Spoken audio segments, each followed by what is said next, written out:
የሸሪዓ እውቀት መማር አቃተኝ እኮ ምንም አልቻልኩም እኮ ሰፈራችን እኮ መድረሳ የለም ለምትለው ወንድሜ ማለት ነው ባረከላሁ ፊኩም በዚህ ሰዓት እንደዚህ አይነት ዑዝሮች እየጠፉ ነው ማለት ነው በአሁን ሰዓት ቤት ቁጭ ብለህም ኦንላይን መማር ትችላለህ በየሰፈሩ በተከፈቱ መድረሳዎች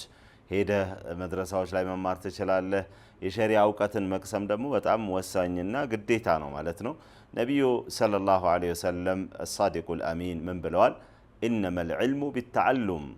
እውቀት የሚገኘው በመማር ነው ቁጭ ብለህ ቤትህ ያንቀላፋ አይሆንም ማለት ነው ዋጋ መክፈል አለብህ ትኩረት መስጠት መቻል አለብህ ማለት ነው ባረከላሁ ፊኩም ያው ይሄንን ዛሬ ላስታውቃችሁ የምፈልገው ነገር ሐኒፍ እስላማዊ ተቋም የናንተን የመማር ጥማት ለመፍታት ማለት ነው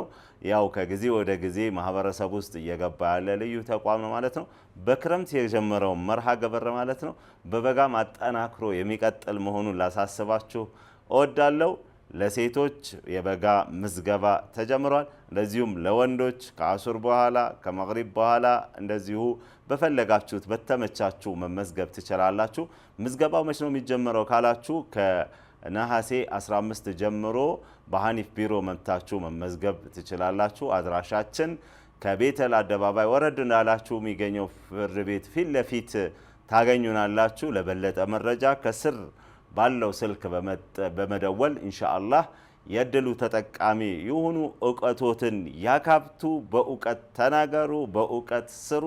አላህ Subhanahu Wa Ta'ala ዕውቀት ከተለገሳቸው ሰዎች አላህ ያደርገን ወቁል ረቢ ዚድኒ ዒልማ ወሰላሙ ዐለይኩም ወራህመቱላሂ ወበረካቱ